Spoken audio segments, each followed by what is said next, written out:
Que savons-nous de la prière? Si peu de choses. Elle est un mystère dont le lieu doit être caché quelque part, profondément enfui, près des sources de notre cœur et des autres mystères de la vie humaine. La naissance d'un être nouveau, l'amour qui éclot et fleurit, l'épreuve qui culmine dans la mort, l'au-delà de la mort, que savons-nous?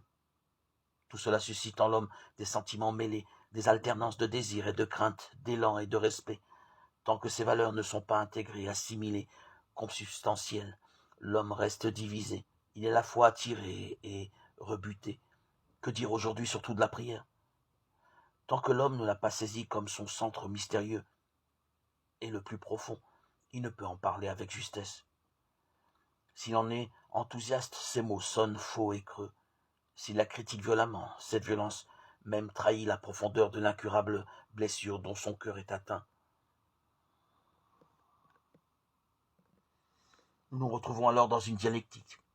Plus les uns démolissent la prière, plus les autres en réclament. Tension normale et saine qui prouve au moins deux choses. D'abord, que nous ne savons pas encore prier.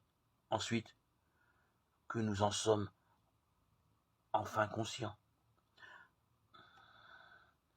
Un ancien proposait un jour à ses disciples une difficile question. Tous s'efforçaient d'y répondre. Quand ce fut le tour du dernier, il dit « Je ne sais pas ». L'ancien loua ce disciple. Il avait donné la vraie réponse. Que de fois nous essayons de trouver une réponse facile aux questions que la vie nous pose. Pour sauver la face ou pour étouffer notre conscience, nous disons quelque chose qui n'est pas la vraie réponse. Nous sommes trop vite contents.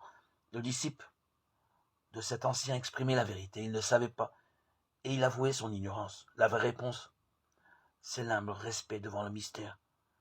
Pour nous aussi, la première vérité, la plus fondamentale sur la prière, c'est de savoir que nous ne savons pas prier. Seigneur, apprends-nous à prier. Luc 11, 1.